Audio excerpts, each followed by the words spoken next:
Hey, what's up, everyone? This is Ny'a, Ny''A. I am a singer, songwriter, that's been doing this for a minute.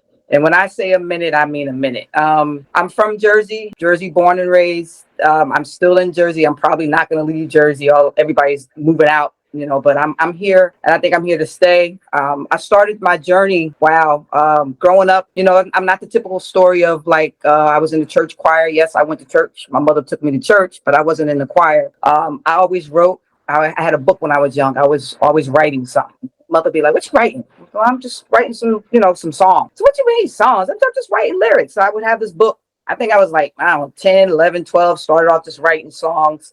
I remember my best friend, her name happens to be Tracy too. She would come over, and there was this one particular song I would sing to her, and it was called "Looking for Another Love." It was real catchy. I forgot how it went, but she was like, "Yo, one day you should record that. One day you should record that." I was like, I'm not. I wasn't looking to be a recording artist. I just like writing lyrics. I like writing music. My mother, she was old school R&B. She introduced me to every old school person I never heard of. Otis Redding, Sam Cooke, all of the greats that actually are the reason why we sing some of the songs we sing now. My mother introduced me to on I don't know what it was called at the time, a 38.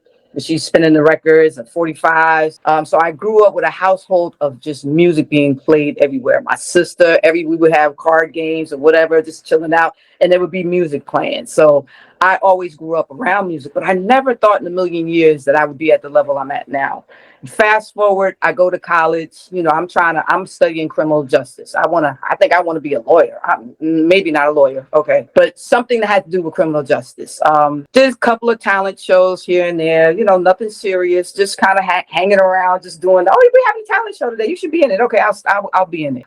That's actually where I met my husband, and at the time, I guess he was my friend manager, because he was like, "Wait a minute, you should take this a little bit more seriously. This you're pretty good." And I was like, "Yeah, no. You don't take it when you're young. You don't be like, oh, this, maybe." I was playing ball. I was enjoying life and going to talent shows at the time. But because of him, I learned okay, this is possible, because he was my biggest fan. He was the one that pushed me to the point that I'm at now. Eugene Napoleon, everybody knows him as Nat. And then he finally got me into recording studios with different producers, local producers. You putting out your demos back in the day. This is going to age me out. So listen, with the cassette tapes. So that's how my demos was coming through cassette tapes. So that'll tell you about where I was when I was whatever. So we started, but then he was like, "I think I can get you a deal." And I was like, "A deal? What we doing right now?" So we went through the process, and eventually we were an independent company, Nat Records. We formed our own company. What I did was I got books. Yes, they had books like this. It was no internet. It was books like this that you had to learn about the business. So we learned about the business of the industry, the points, structure, all that stuff we learned before we just developed our company. And so we formed Nat Records, and we got ourselves a distribution deal on a major platform. So at the time, we were like a major label. I had a publicist who was very major, who worked with Mary J. Blige, all the major artists. I was in the mix of all that. I did a Coors Light tour with Horace Brown, which was he's one of my favorite male artists. So that was really cool for me. And so what we started to bump, I had a couple of number one songs on the album. It was called Embrace. To embrace the love we feel, to embrace our love. It's all so real. To embrace the love we have, to embrace the love we feel, to embrace our love. It's I did a remake of Sam Cooke, Change Is Gonna Come, because I dedicated that to my mom. And so all that was very good. That whole time was a great time, and it was a great experience. But what happened was it got too fast paced. It was like, all right, go. It was show after show after show after show, promo paid, it didn't matter. And so I was like, well, I just got married and just had my son. I was like, there's a lot going on. Then you're getting tugged this way and that way. So we took a little break. We took a little break from the industry. That album, Embrace, happened to go gold, which was a blessing. I had a lot of videos on, at the time, I think it was the BET and MTV. I had videos on those platforms as well. I did a live show with Downtown Fran. I forgot her name. It's a couple of Teen Summit is what it was. It was Teen Summit. I was on Teen Summit. I performed that live because back in the day they didn't tape. You had to do the show live. So that was cool. It was a great experience. So I've been there, done that. And then I was like, okay, I want to take a break. Took a break for about, I don't know, 7 years. And then the digital world came. And so I was like, okay, so now we have to do this new thing. We have to do something different. We have to be more creative and more open to just doing it our way. And that's what we did. We formed Nat Vision Entertainment, and we got a distribution deal through Virgin Music Group. So that's where we are now. I've put out, oh my gosh, my second album is called Something for Everybody, and all the songs on there were produced by Kenny Black, the Music Machine. He is also a Grammy-nominated producer. He's dope. Everything he produces is fire. And I'm not just saying that because he produced my stuff. He's very creative. He's gifted in that way. We had a lot of singles from that album that went #1, and then in this industry, you can release singles whenever you want. So we threw a couple other singles in between album releases. So with that, I think I garnered like 20 #1 hits. At this point, that's where I'm at now. 4-time platinum awards. It's just been a great journey. Then I finally hooked up with my family, Eternal, PM Dawn. If you guys aren't familiar with, that's the original group PM Dawn. Eternal produced 2 of my tracks. Well, 3 of my tracks, excuse me. Chillin' with My Baby. Since you know how I feel and you know it's real, then you know where I'll be chillin'. Just chillin' with my baby. I'll be chillin'.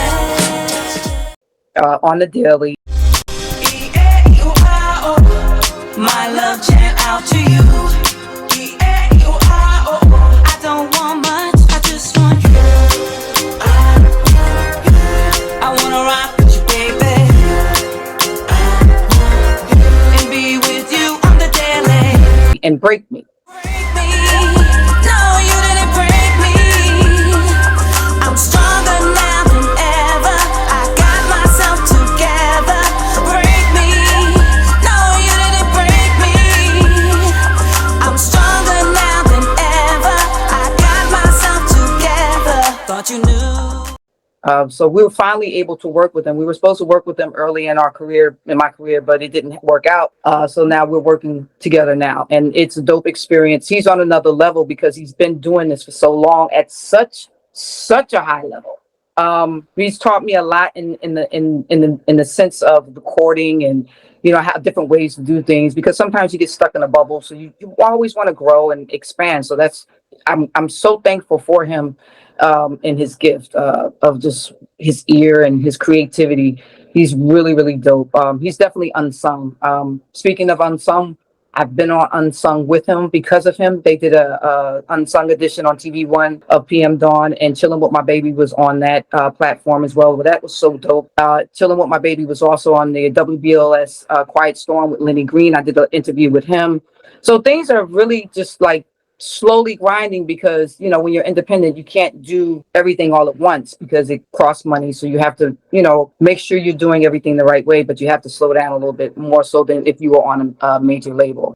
To date now, We Outside is my current release, which is just was released Monday, June 17th, and it's one of those summer vibes.